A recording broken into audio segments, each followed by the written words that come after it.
Hi, David. Hey, Nita, how are you doing? How are you? I'm doing well. Can you hear me okay? Yep. Good. All right. So No, have you been busy?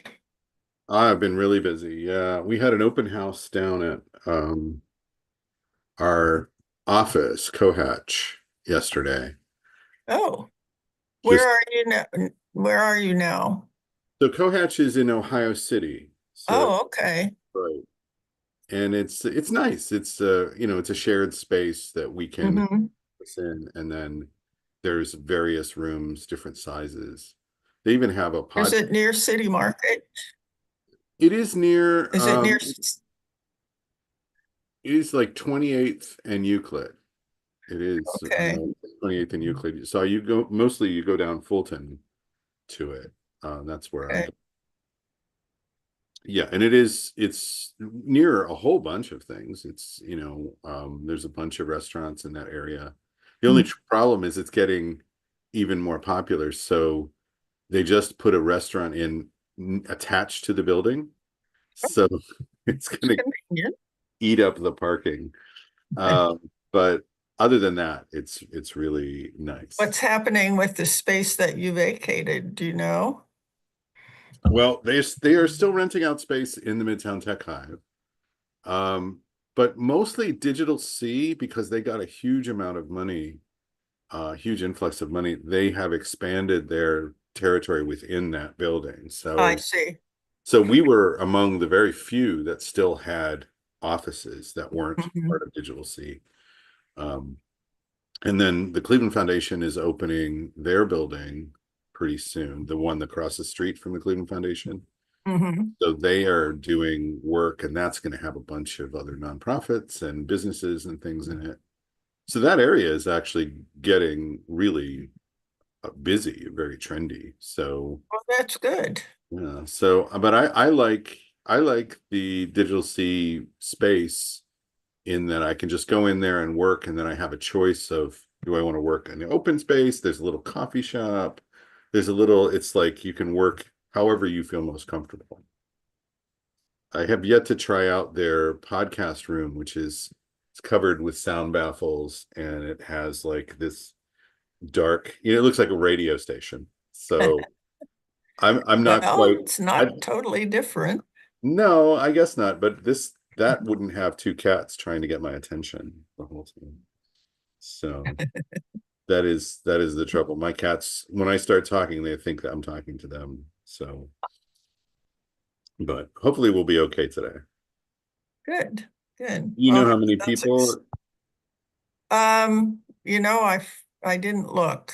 No, I don't know for sure. It's usually a pretty good number. Yeah. Yeah, you've had large registrations in the past. Yeah. Um, is this one that is going to be just Ohio, just Cleveland area, or do you think it's reaching the I think it's district wide, which means it'll be the entire state okay. of Ohio, but not the region. Okay, well that's good because the some of the stuff I point out is better if you are just in one state. I can just show that. Right. Yes, and that's what we thought, that we would just keep it in Ohio. There are a number of things like the legal series that we do just in Ohio as well, because every state is different. Yeah. I have a client in Massachusetts Hmm. that was trying to decide what structure she should use. And we were talking about the LLC, and she said, well, it's $500. I said, in Ohio, it's $99. Yeah, that's But interesting, the C Corp, or I'm sorry, the S Corp mhm. is only $200. Okay. So I think the ABA in Massachusetts has a pretty strong lobby, and they want to drive people to do the The S Corp LLC. because they make money from it. And Oh, I see. so many people, do their own LLC because it's so simple. I don't know. I actually don't know the difference between what would an S corp get you? What would that benefit be? Well, the difference is, the LLC is strictly a legal structure, Yeah. and the IRS doesn't recognize it. Oh, okay. It considers if you're a single LLC, they consider you a sole proprietor for tax purposes. Sure. An S corp, on the other hand, has the same tax structure so that you don't have to pay corporate taxes, Mhm. but it's a more complex structure. You need to have a board. You Mhm. need to have, you can have shares, a limited number. I think it's 75 or 100 shares. Okay. Um, but it does have the tax advantage that a C corp doesn't have. Okay. Do you ever do So a anything? lot of partnerships do that. Do I'm this sorry. do the states, I know that Ohio didn't have it, but do states still have B Corp options?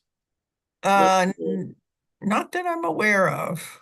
okay. There weren't they were that was an idea for a while, and I'm not sure how well it took off. The idea sort of having an in between the nonprofit and the Right. for-profit. Right. Uh, Well, in Ohio now, it's you just register as a nonprofit. yeah. Yeah. I knew that you couldn't do it in Ohio. I wasn't sure. I Yeah. forget. I used to know the states that did it, but I haven't been asked about it in a long time. Mm. So Yeah, I know Ohio doesn't do it, but there may be other states. I don't know. just to warn you, I just recommended a bunch of people to talk to SCORE about starting a nonprofit. There's two or three people from I did a series of classes at Cleveland Heights. And Okay. there's a couple of people that are already in the process, and there's other people that are in the new Mhm. stages. And they like, well, can you sit down with me? And I'm like, nope, that's not me. That's not what I did. We have quite a few mentors who deal with nonprofits. I would say maybe 25% of our clients are nonprofit. Wow, that's really good. Yeah, it's a lot. I do a lot of group homes. Yeah, I think that was a for a while anyway, a popular It idea is.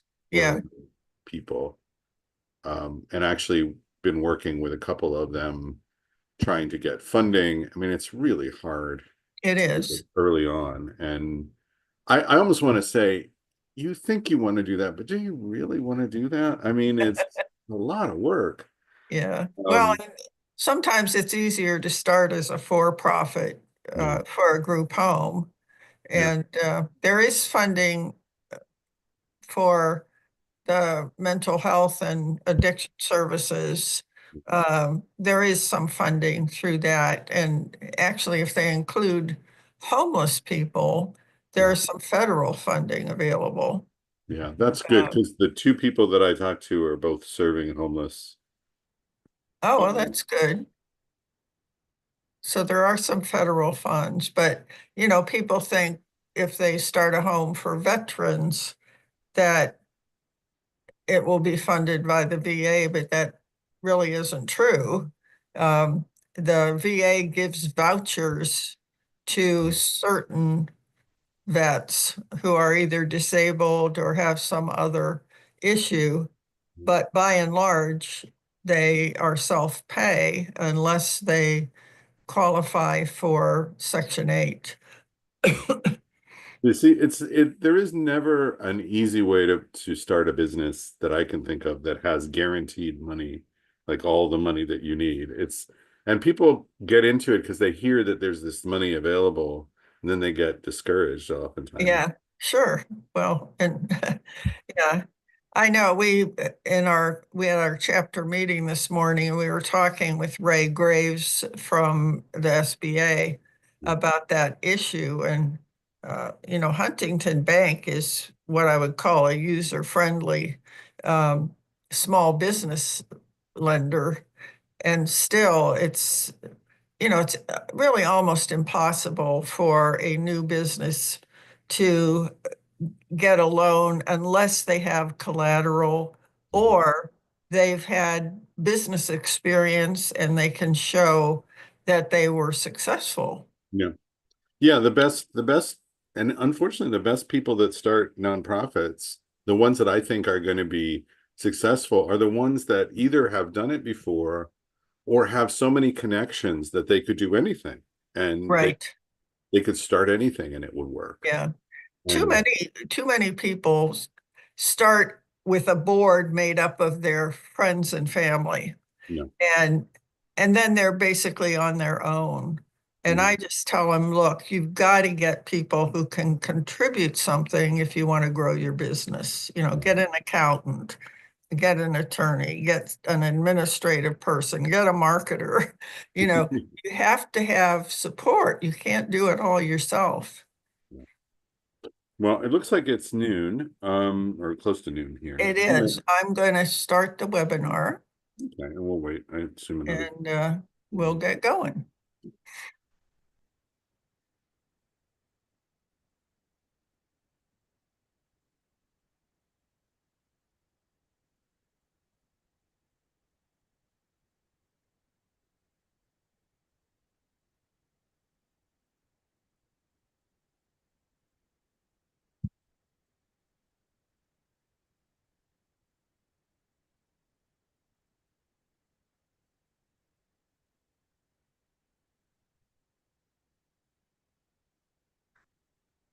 We're going to get started in just a little bit. Let some people sign on.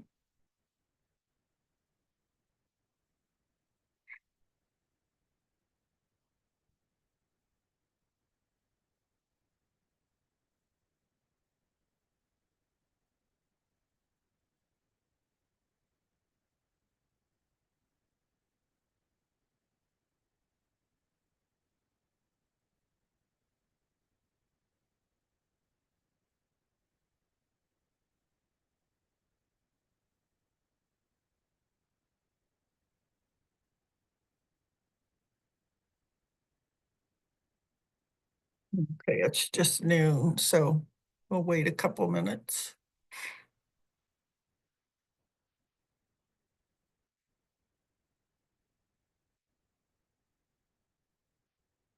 I'm going to bring up my score slides.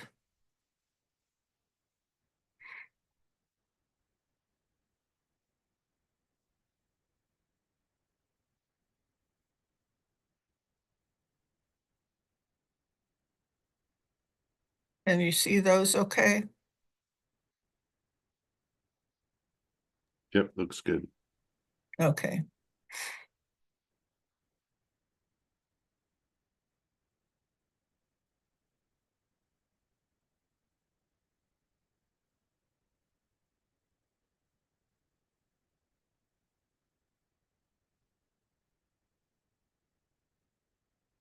I think I'm going to just go ahead with the score slides.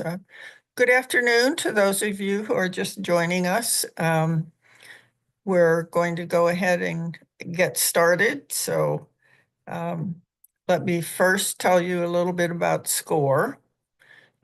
We are a national organization. Our mission is to foster vibrant small business communities, and we do this through mentoring and education. We aim to give all of you as small business owners the support you need to be successful.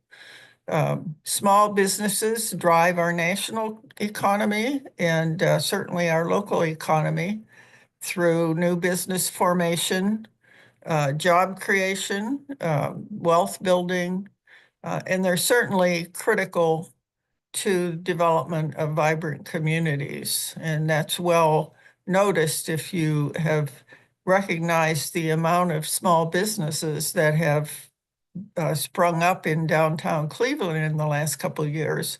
It's been an amazing revitalization. We have the largest network of free volunteer small business mentors in the nation. We are all across the country. There are about 10,000 of our mentors. So no matter what stage your business is, we can find a mentor for you. If we don't have somebody in the local office, we can tap into that network of 10,000 other mentors and find someone with the same background who can help you. So it's easy to request a mentor, and they will help you through all stages of your business. This is a snapshot of the impact of our national organization. In the 2023 year, we helped to start about 30,000 new businesses and created 152,000 jobs. Interestingly, 65% of our clients are women. And because of that, we're always trying to recruit new mentors, particularly women and minorities, because 46% of our clients are minorities, 13% are people with disabilities, and 9% are veterans. So we have all types of entrepreneurs. Again, we're delighted to see the number of women and minorities who are starting new businesses, and they are all helping our local communities. This is a snapshot of our website. You can go here and sign up for a mentor.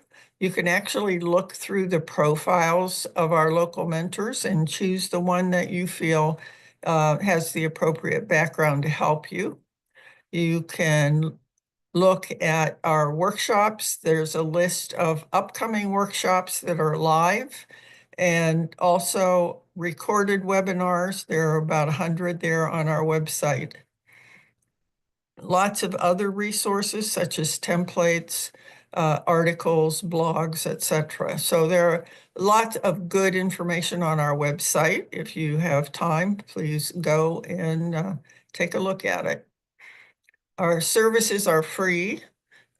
Some portion of our budget is supported by the Small Business Administration, but the bulk of our budget is supported by local businesses who are interested in supporting local entrepreneurship. Here's a link, a QR code, and a link to our website. So take advantage of those. And I'm going to stop sharing. And I'm going to turn it over to David Holmes, who's the Regional Director of Education for Candid. And we're really excited about this because David is probably the authority on nonprofits, and we're thrilled that he's with us today. So I'm going to let him take over. All right. Well, thank you so much, Anita, and welcome everybody. Again, my name is Dave Holmes. I work for an organization called Candid, and what I'm going to do here is share my slides so you can learn more about what I do. So we'll go back to the first slide. And here we are. This is a class called Are You Ready to Start a Nonprofit? I work with a lot of people in my role at Candid. This is me. That's my email address, by the way. If you decide you want to get in touch with me, you can always do that. You can reach out after this webinar. You can reach out anytime you like. I work here in Cleveland as a member of Candid, and Candid really started 5 years ago, but it used to be two other organizations working independently. One of them was Foundation Center, and Foundation Center has been around since the 50s, gathering information on grants and grant opportunities. And we put together a database called the Foundation Directory, which is still available, and it lists over 240,000 grant makers from all across the world.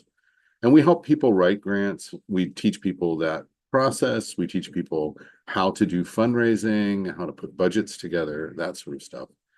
And 5 years ago, we merged with another organization called GuideStar. GuideStar has been around for about 30 some years, collecting information on nonprofits. And GuideStar.org, if you ever go to that website, has a listing of all the active nonprofits in the United States, according to the IRS. And you may think, well, if I'm a nonprofit, I'm not on there. I don't know anything about it. You probably are on there and you just don't know. One thing we do with GuideStar is encourage people to go on there, look themselves up, and update their information. Earns what's called seals of transparency. And those allow you to share information about who you are and make you available to the people that use the GuideStar database the most, which are givers, donation people, donor advised funds, foundations, community foundations. They use GuideStar to find out whether you're a legal nonprofit and whether they can give to you or not. So together, what we do is try to collect all the different data on givers and on nonprofits and understand it. We collect information on how funding is working and how things have changed because of COVID, because of George Floyd, because of other changes in the nonprofit system. We keep track of all that stuff. We share it with you, and we have lots and lots of free information. All of our classes, except for one, are free. All of our information on our website, candid.org, most of that is totally free and is easily downloadable. So you may want to take a look there. I'll probably show you a couple of things that are on our Candid Learning site, which is where we have most of our training materials. We also have partners across the country in the United States and Mexico, over 1,600 partners. And those include public libraries and other locations that offer free access to the things that you might have to pay for, like free access to Foundation Directory. If you want to search for grants, you don't want to subscribe to our database, you can go in to any of these locations and use it for free there. I'm in Greater Cleveland, and in the Cleveland area, for example, the Westlake Library is a partner, and the Cleveland Heights Library is a partner, and the Cleveland Public Library is a partner. And if you go across the state of Ohio, you will find many of our partners where we do trainings. We also have that free access and people trained to help you in using our materials. So hopefully you will take a look there and understand that. And by the way, yes, we will be sharing recording of these slides that I'm sharing. You're going to get a copy of them along with additional handouts and resources that come from this. All right, so what I'm going to talk about today is starting a nonprofit. I get a lot of people asking me, about starting a nonprofit, and I do share a lot of information. We don't sit down with you the way that SCORE does and mentor you through it, but we do go through some of the things that you have to know. So I'm going to talk about some of the steps. I'm talking about the legal steps, even though I'm not a lawyer and I'm not the ultimate authority on these steps. I do know about them, and I want to tell you what they are and where you can find more about those steps.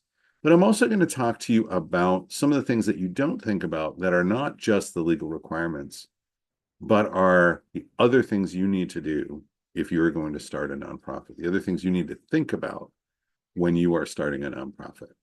And I am going to talk about a free tool that we have on our website. I'll show it to you, and you can use it if you would like to, called the Nonprofit Startup Assessment Tool. And that's really designed to help you understand what's going on with you and what do you need to learn and what things maybe you hadn't thought of. It tries to bring all of that information to you. So we'll give you that. We'll also talk about some additional resources and field questions. I'm going to be pausing every so often to see if there are any questions that come in through the chat. But if you do have questions, please do post them there. And I'll pause and make sure that I get a chance to answer them. All right. So start with the first thing. What makes a nonprofit organization a nonprofit? And the people who administer nonprofits in the United States and supervise how they work is the Internal Revenue Service. So these are the rules that the IRS puts together. They're set up, a nonprofit organization is set up for one or more charitable purposes. It's not there to benefit individuals. It's not there to benefit and pay dividends or anything like that. It's set up to provide services for different charities, and that includes education and health and human service and arts and a lot of other, they do define all of those different terms. No benefit to private individuals or shareholders or private interests. You can make money. You can be paid if you're a member of a nonprofit. I'm paid. I'm a member of a nonprofit, but that doesn't mean that the benefit of the nonprofit and all the profits that come in, the earnings for a nonprofit, can go to giving dividends and giving extra money. It's really for giving back to the programming that's going on. And one of the other things that is true for a nonprofit 501c3, which is the public charity that we're talking about here, is that you won't attempt to influence legislation or participate in a political campaign substantially. And that word, by the way, that's why I'm not a lawyer, because I don't want to interpret the word substantially. But what it means is that that can't be the primary focus of the organization. You can advocate for an issue, but you can't advocate for a particular candidate. So I can say, I think that youth should receive after school information, and I can advocate for that in a political way, but I can't say vote for this person because he supports that. So that's part of the dividing lines between a nonprofit and a different kind of a 501c3 public charity and other types of nonprofits or for-profits. This is a one-page description of all the different things that you have to do to get the 501c3. And 501c3, by the way, is just the part of the tax code that talks about public charities. And so that's what I'm talking about here. I'm going to go through these steps relatively quickly, but I want to show you where you can find more information about this. So the first part of starting a nonprofit isn't just the fact that you want to start a nonprofit. You have to have a board of directors. It is not run by you. It is run by a board of directors. And that is necessary if you're going to establish an official nonprofit. There has to be at least 3 people in the state of Ohio on your board of directors, and 2 of them can't be you. You can't be the executive director and like the majority of the board. So you have to have a board of directors and put together bylaws and board policies, which are basically the rules of how the nonprofit works.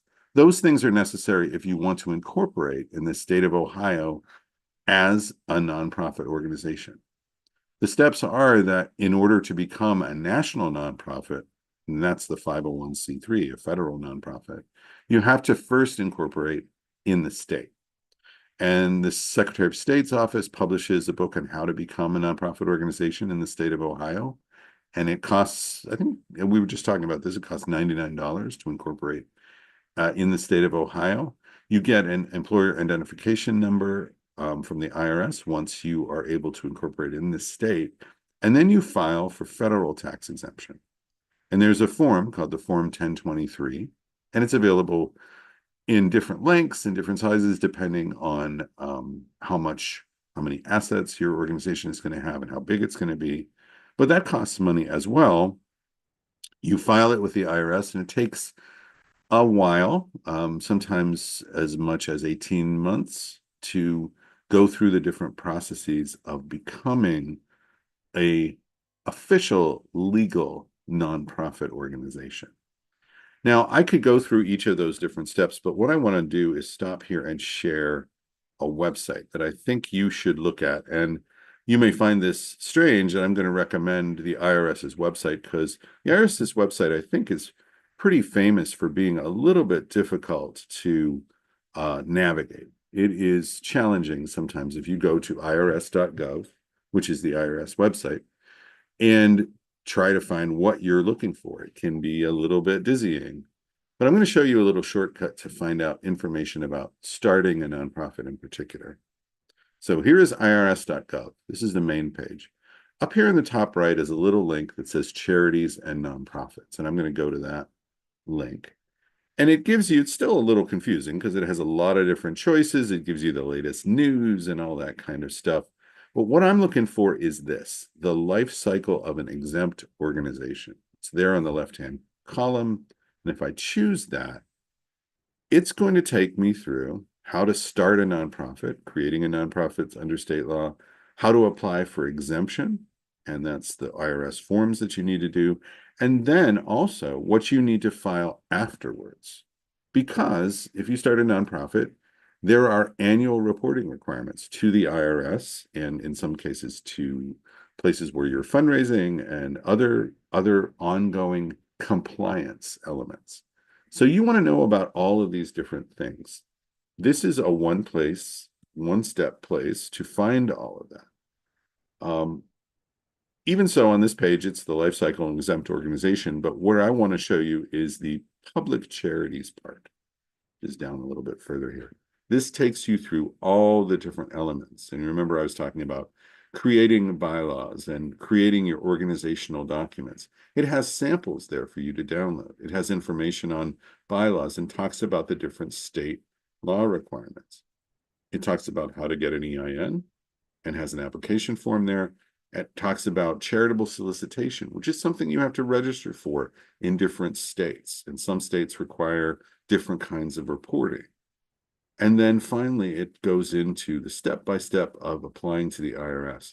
The reason I love this section is that it lines it out pretty clearly with all the different things you need to link to, and it gives you those publication numbers. The numbers don't really seem to have any relation to what they're about. So publication 4220 is the directions for applying for 501c3. Publication 557 is about tax exempt status.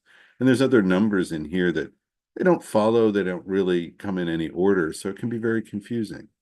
This will walk you through it. So I really recommend the irs.gov's life cycle of a public charity. And I'm going to take you directly to that by putting that link in the chat here. Oh, I'm sorry. You know what? I don't have permission to post to the public here, to everybody. So perhaps, Anita, you can copy that and paste it to everybody. Thank you. This is one place where you can find this information. I am also going to talk about what Candid has on its website. And one thing that Candid does have on its website, and this is at our website, learning.candid.org, which is our learning section, are resources for nonprofit startup. And I'm going to click on that. This is on learning.candid.org, and then I'm going to resources. And I'm going to click on nonprofit startup resources because there's two things on here. I'll show one of them a little bit later. But at the bottom of that page, the resources, nonprofit startup resources page, it has information for nonprofits starting in any state.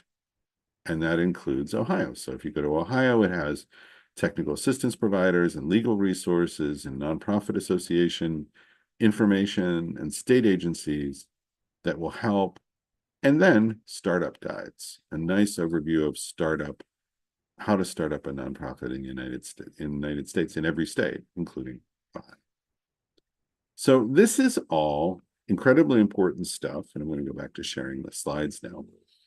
And it is very vital for you as you're starting a nonprofit to know all these elements and to go through and become a legal nonprofit. And SCORE advisors and SCORE mentors really help with following the process and helping you with that. Another person that is also often very helpful is working with a lawyer who can take you through and help you answer some of the questions, particularly when you file a Form 1023. That can be very challenging, how you want to state what you're doing. And a nonprofit lawyer, which I recommend working with a pro bono, a free nonprofit lawyer if you can. And I recommend contacting your local bar association. I do always send people to the Cleveland Bar Association. And if you're in a different city, another bar association for your region, it might be able to help you connect to pro bono assistance for going through the process.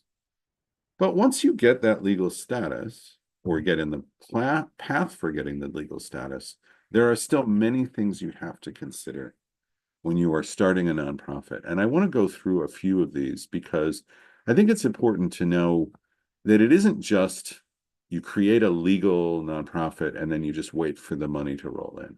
That's not how it works. There are things that funders, particularly grant makers, government funders, people that you can then be eligible, once you start a nonprofit, you're eligible for grants and tax deductible donations. But there are things that are expected of you from those funders that you need to be aware of. And so I'm going to go through a number of them here and make sure that you're clear on them. These are the different steps that you need to think about as you go through getting a nonprofit off the ground. And these are all things that I want to just address a little bit, and not in full detail, but just enough so that you know what's involved in it. It is important to know that nonprofits start and are run based on a mission. and this is part of the organizing documents of a nonprofit. The mission is what you're often asked about whenever somebody says, "What do you do? What's your nonprofit do?" You often find yourself stating the mission. The mission statement is essentially the statement of nonprofit purpose, what it does on a day-to-day basis. That's the easiest way to think about it. If somebody asked you, "What do you do?"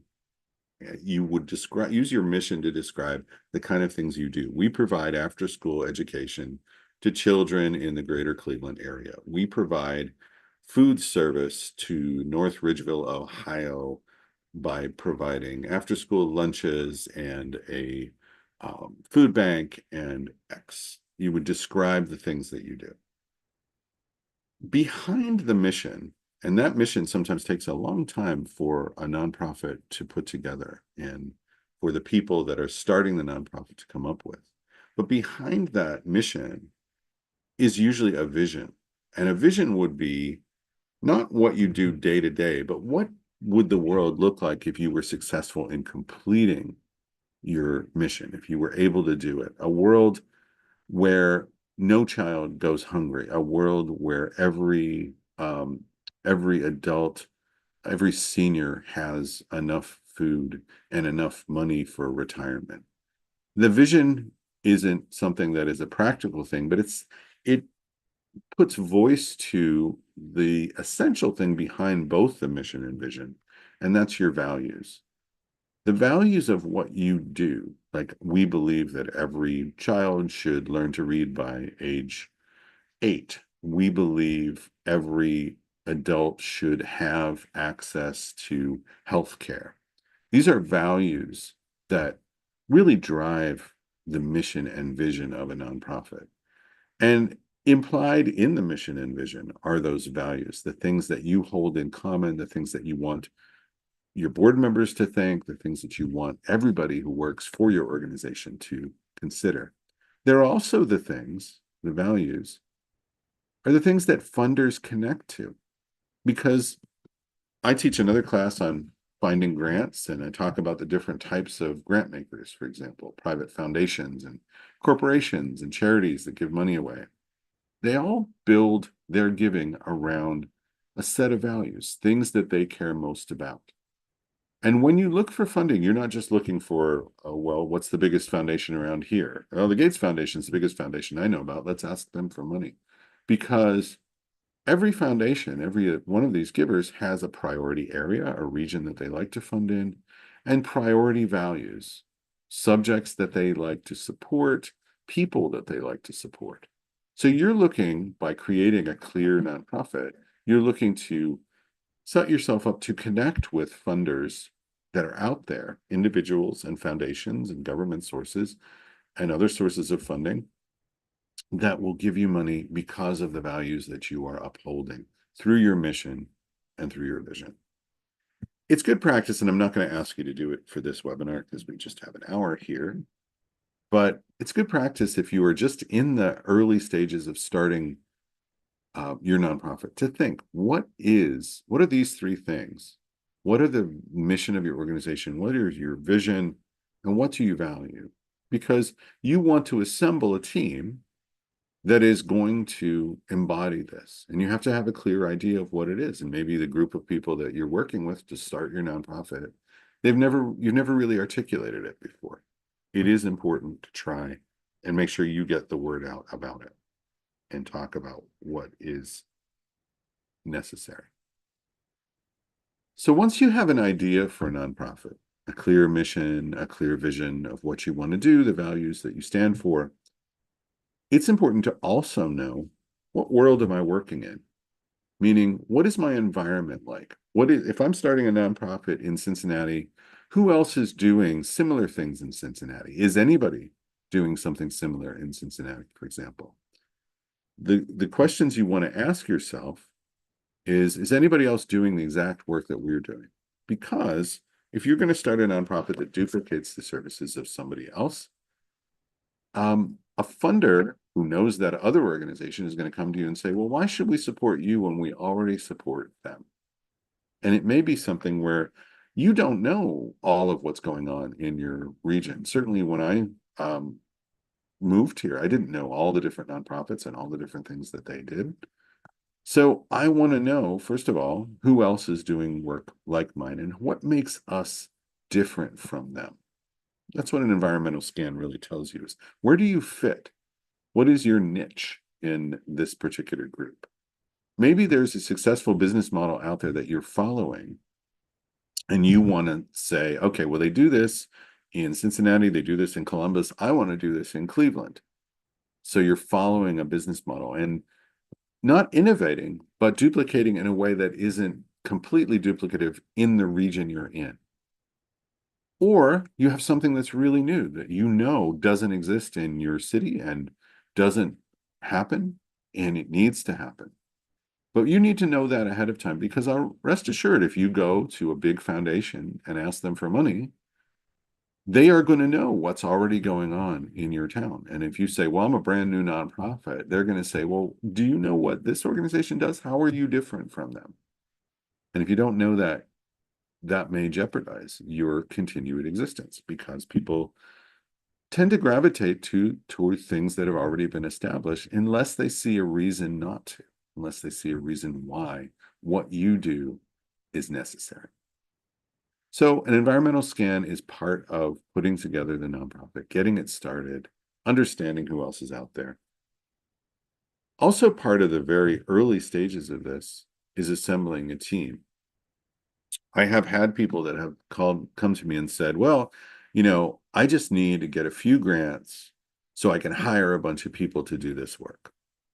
And I say, well, that isn't often how nonprofits start. Nonprofits start because, first of all, they have to have a board of directors. The law for public charities in the United States requires the board of directors as the directing element of any nonprofit. You have a president, maybe an executive director of that nonprofit, but that person should not be the dictator of what happens. And the reason why these organizations are called public charities is because they are run by representations from the public. And oftentimes these people are people that you already know. It's tempting to want it to be everybody in your family who's on your side or all of your friends who are on your side.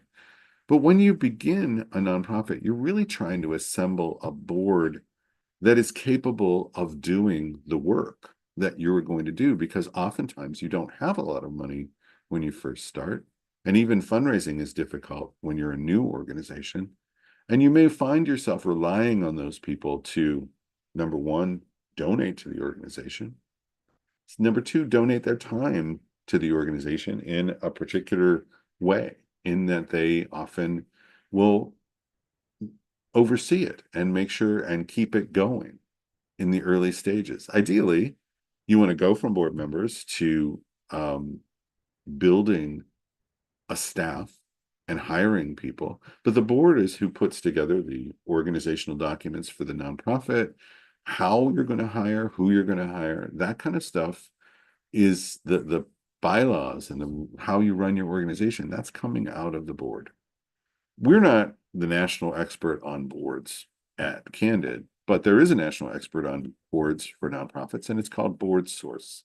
So I encourage you to take a look at Board Source if you are putting your board together to find some of the best resources, lots and lots of free resources, but also publications you might want to get that will tell you what you need to do when you create a board and some of the things that a board will do for you. As you go on, you might find yourself wanting to have staff members, but of course you have to be able to pay them. So you have to have hiring practices. You have to eventually build. And so oftentimes nonprofits, when they start, if they have any paid staff members, it's just one person. It's just the executive director. And then they begin to build that. But it is a process. Oftentimes you're also looking to involve as many people as possible, and not everybody is a good board member. We talk about board development in our board development class and our board fundraising class. And what often comes out is that people who you want on your board, who may be able to donate a lot or give a lot of time or give a lot of wisdom to you, don't have enough time to be on your board. So how else can you have them involved? It's important to have a pathway for people who care about you, who are interested in what you do, to be connected to you, maybe as volunteers, maybe as a separate advisory board that keeps in, gives you feedback, but isn't running the operations of the organization. So this is part of structuring your early organization, is understanding how is it going to work? And do you have board members already? Who do you need? What skills don't you have on your board? Like the ability to understand fundraising and the ability to understand finance that maybe you want to try and use to build. That's probably something that never goes away for any nonprofit. Building a board of directors that really embodies what the organization needs so that they can get work done, even if the staff isn't there to do it. All of this stuff is part of the initial structure of the organization. But when you start reaching out and you start telling your story to people, maybe you've gone through the legal elements and you've got a 501c3 and you're ready to go and ready to do things, it's important to think, how am I going to tell my story of what my programs are going to do? One of a difficult thing, I think, that new nonprofits have trouble with is that when you start a nonprofit, you're thinking about your need. We need to hire people. We need to get a building. We need to get a location. The thing is, when you go to funders and you go to individual donors or foundations or any other sources of money, they're not thinking about your need as much as they're thinking about the need in the community that you're responding to. This goes back to the values. We value making sure that children can read and that no one goes hungry and that everybody has access to healthcare. That need in the community is what you are responding to by having your nonprofit. So you need to be able to articulate that need. And doesn't mean saying, well, we need about $400,000 to hire a bunch of staff people. That's not what I mean by need. I mean, the need in the community is evident by the fact that 30% of the people that we serve don't finish high school. The 30% of the people are not able to get a job and keep a job. 30% of the people that we work with are immigrants that don't have connection to basic human assistance. You need to be able to describe the population, the people that you work with, and not just describing it based on deficits. Oh, all those people need this. That's not what we're talking about. It's not pointing at somebody and say, oh, these are all like under-resourced people, or these are all at-risk youth. At-risk youth is a nice statistic description, but nobody walks around with a label saying at risk on their forehead. So who are these people really? Where do they come from? What are they like? What do they want to achieve? That is the need that you are helping them get to. And it could be that they need to have regular food or regular assistance or help with reading or the ability to get a job and break out of poverty. Tell me what that need is, because that's the basis of any other things that you talk about in your nonprofit. Your programs are built around, how do you address the need? I talk about this programming because as you start to establish your nonprofit, more and more people are going to ask you, well, what do you do? And they don't just ask you like, well, we do these things and, whenever we can help as many people as we can. They want specifics. And so when you do program design, and by the way, on that Candid Learning site, learning.candid.org, we have books and resources and trainings on all of the things that I am talking to you about. And I can't get into a lot of detail today, but if you wanted to learn about program design, for example, we have free ebooks. And many of them are about designing programs and creating clear nonprofit programs. So I encourage you, if you're looking for resources, then that's a place to find them. Candid Learning is the learning.candid.org section of our site. when you're talking about your programs and services, it's important to know what are your goals? What are your broad senses of what you're aiming for? And what specific things are you aiming to do? How many people are you planning to serve? What are you offering them? And how are they going to change?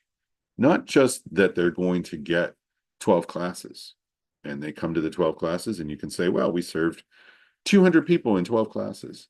And that sounds great. But it doesn't tell me, how did they change? What did the classes do for them? What did they learn? What can they now do?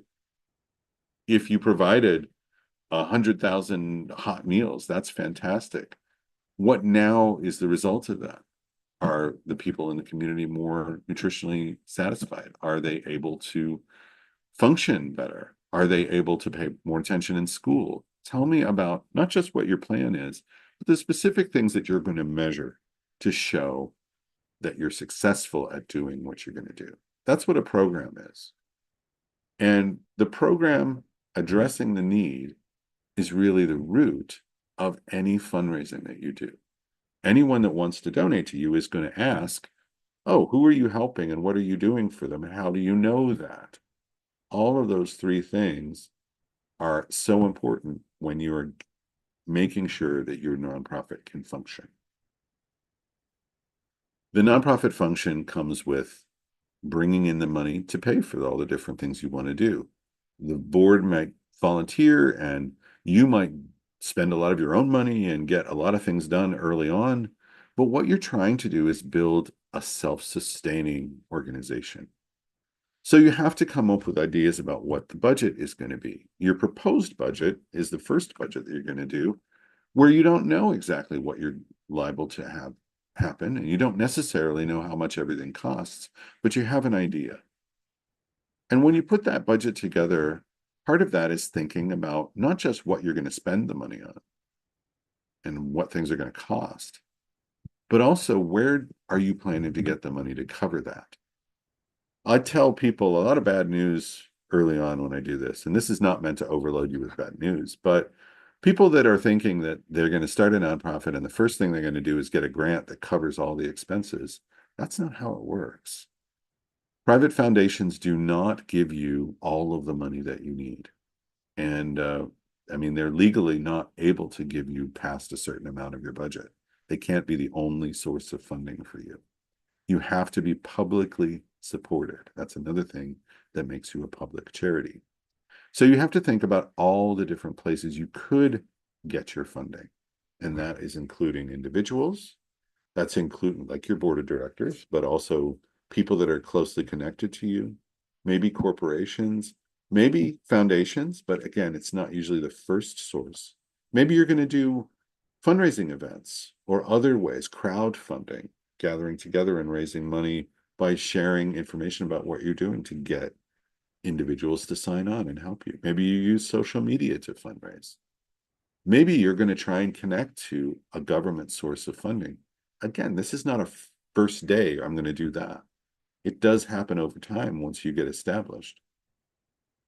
We have another class at Candid called Intro to Fundraising Planning, which is available for free, by the way, on the Candid Learning site, where it can take you through all the different potential options.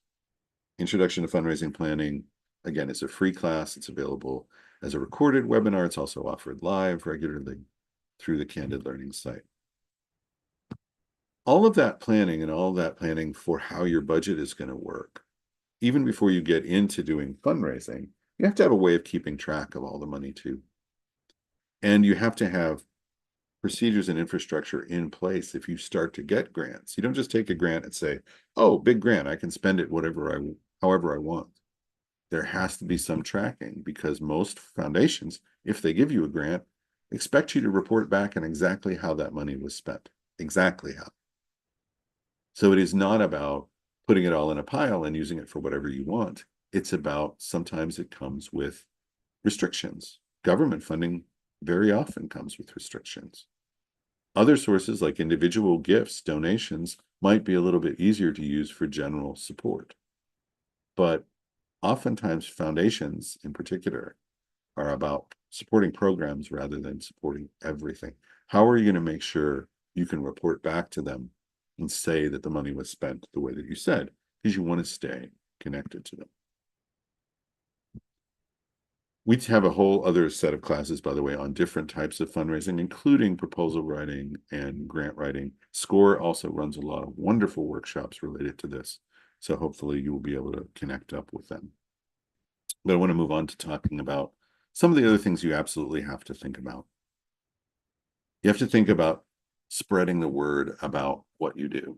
And it isn't just like if you build it, people will show up at your door. It is, I need to be able to market what we do so that the people that I really want to help know about it and know they can get help from me. So part of it is marketing. And if you think about marketing as something where you put a lot of ads in the paper or you distribute leaflets or something like that, that's only part of marketing. When you're thinking about marketing, you're thinking of getting the word out to people that already might be connected to the community that you serve. So how do you do that? How do you keep them informed about what's going on and how do you reach them? It might be through partnering. Partnering is extremely important to funders. They like to see when you partner with different places. It's also extremely important for organizations to continue because you can't do absolutely everything yourself. What if you want to get the word out to a community that gets a lot of their news from, a local other organization? They participate in this organization. Maybe it's an activity center or a recreation center, and you have something that the people at that recreation center might need. How can you partner with the recreation center to get the word out? How can you partner with churches? How can you partner with hospitals in order to spread the word about what you're going to do because you know it benefits the people that they already meet with? That's another part of marketing is collaboration and partnerships. Doesn't mean you give them your work to do. It means that you take advantage of the fact that they are already connected to people that you want to talk to, that you want to be helped by you or to give money to you or volunteer with you. That's part of marketing. There are lots of other considerations when starting a nonprofit, and this is really meant to just give you an overview of all the things that you need to think about. And then I'm going to show you a tool that might help you get a better sense of where you are. But some other considerations are space. I can't tell you the number of people who have come to me and said, well, all I need is a big grant to buy a building. And I have to say that is highly unlikely. It's highly unlikely that you're going to get a large amount of money from a foundation or any source to buy a big building. Renovating a building is also something that is often asked for, and that's difficult. It's possible. Everything is possible, but it is extremely difficult for a new organization. Oftentimes, when a new organization starts, you have to look around and think, what space can I use? What space might I already have that I can use? What space that I might be able to fix up at low cost to use?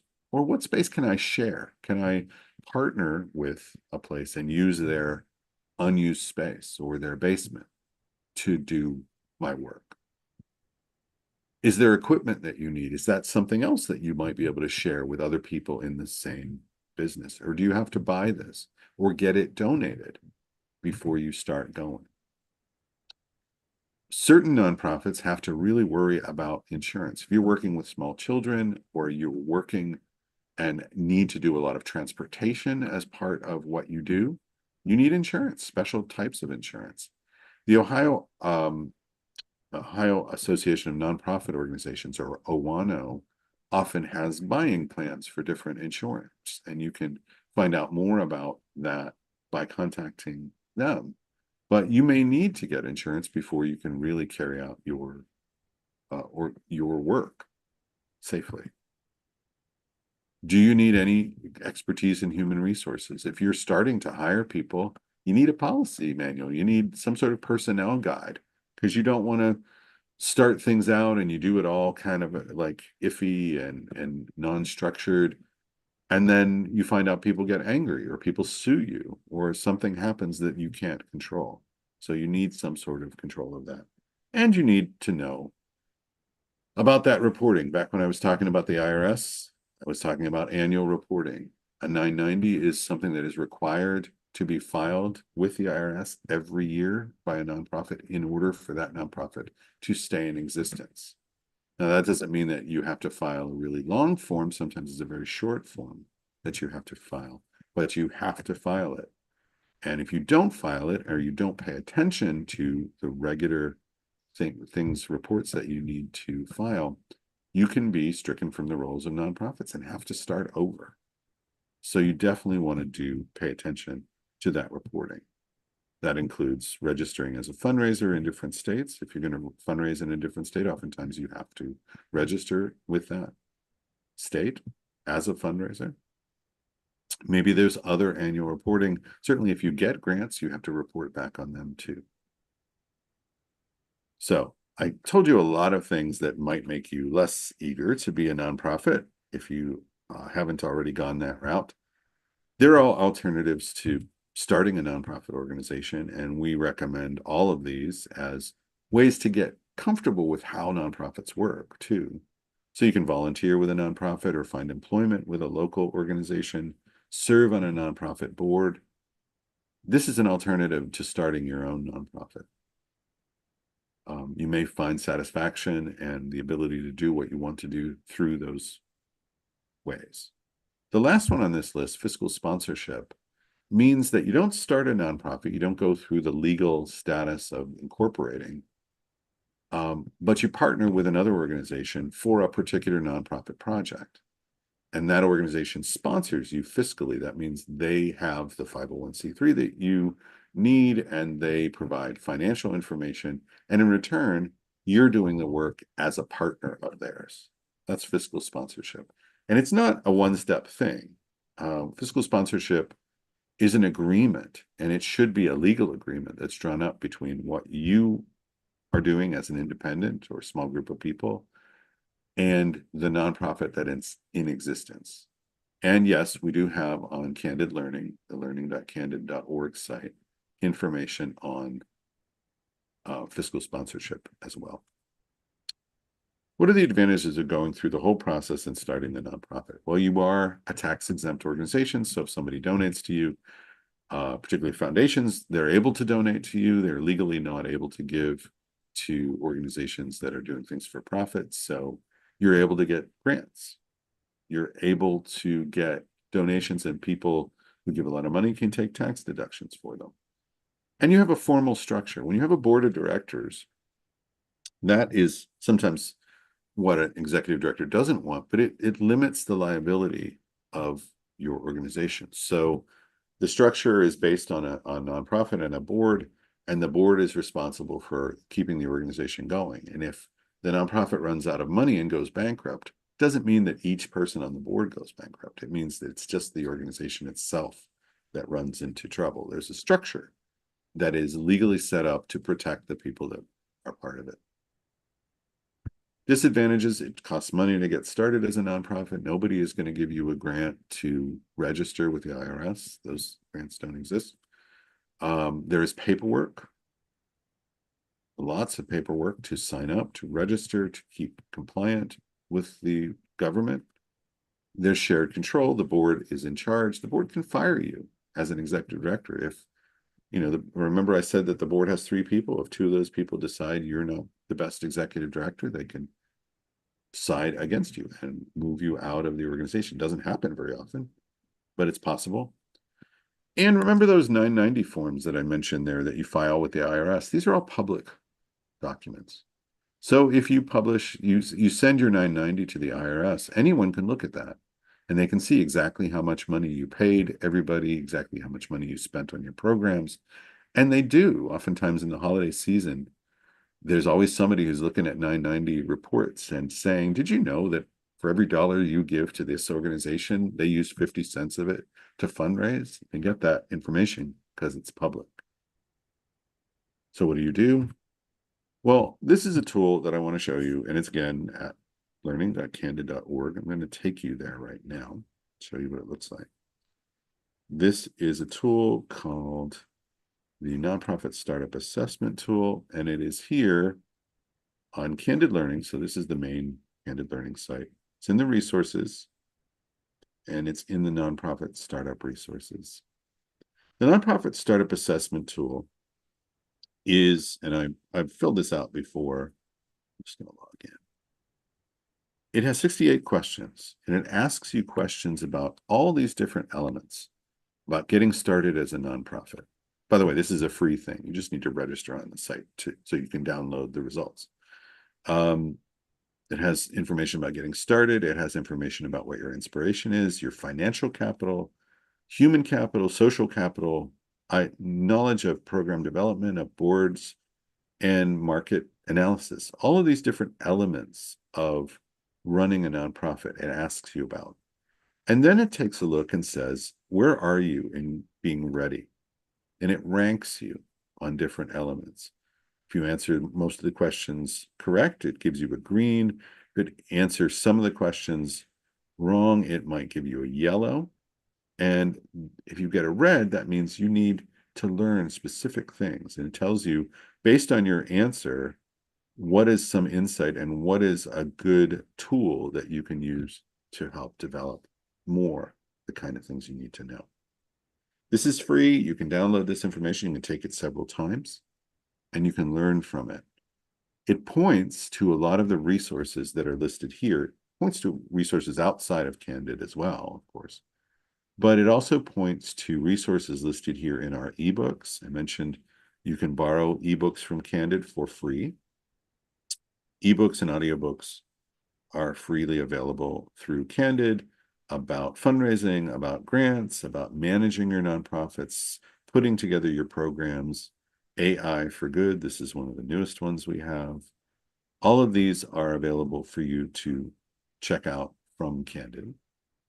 Other things that are available here, in addition to the ebooks, are what's called our knowledge base. And the knowledge base isn't self-explanatory, but it's essentially answers to all the questions we get asked. So if you're interested in a fiscal sponsorship and you want to know what those are, you can search the term fiscal sponsorship and find these resources. What is a fiscal sponsorship? How do I find a fiscal sponsor? Where can I find examples of policies, procedures, and guidelines for fiscal sponsorships? It takes you to this information. It has some answers to your questions. They're in English and Spanish, by the way. And it tells you where you can find more information. And the staff picks are the ones we think of the best websites. It's really scary sometimes to just start Googling, I want to start a nonprofit and see all the people that want to sell you stuff. This is all free resources, and we've tried to vet it so that it gives you the best stuff that you need. It's all available at learning.candid.org in the resources section. All right, I am going to share just the last few slides. I'm approaching time here, and I want to make sure we get any questions answered that you might have. So I showed you the nonprofit startup assessment. That tool is really great. I do recommend, if you're very new to the organization and new to fundraising for your organization, to take our Intro to Fundraising Planning class, which is listed here. And we do love your feedback. You may get a feedback form from SCORE. I'm not sure about that, but we'd love to get your feedback too. Do you have your own evaluation form? Yes, actually, the day after the session, we send out a survey. Okay, great. So we hope that people will respond to it because it helps us improve what we're doing. And we also pass it on to the presenter if there are any comments that need to be addressed. So good thing. Well, I am glad to help you, and hope this was very helpful for everybody today, and that if it didn't answer your questions, it got them started. And I'll go back to my email address, or I'll just tell you what it is. It's david.holmes, Holmes, david.holmes @candid.org. If you have any other questions or want to learn more about fundraising, if you're in the greater Cleveland area, I do appointments. If you are in different parts of the state, you know that we have different locations that can help you out. But so glad to have you all here today. Okay, well, they will get the slides and the link to the recording, so that does have your email address if they want to get in touch with you. I don't see any questions, which I think means that the presentation was very clear and easy to understand. So I hope that those of you who came today will use the resources that Candid offers. I think that assessment is a wonderful tool, and all the other tools that are available, you should take advantage of them. And of course, if you want mentoring, come to SCORE and we'll work with you. So thank you very much, David, for doing the presentation. And thank you all for spending an hour with us. And I hope the rest of your day is rewarding. So we'll see you again.